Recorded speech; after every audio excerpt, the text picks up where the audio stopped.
How are you feeling? How long have you been here? 3 months, May 17th. And what brought you? That's difficult to answer.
I'm not clear.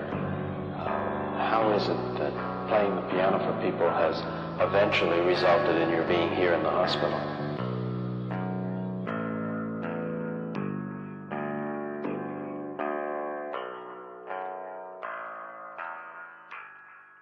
That's difficult to answer.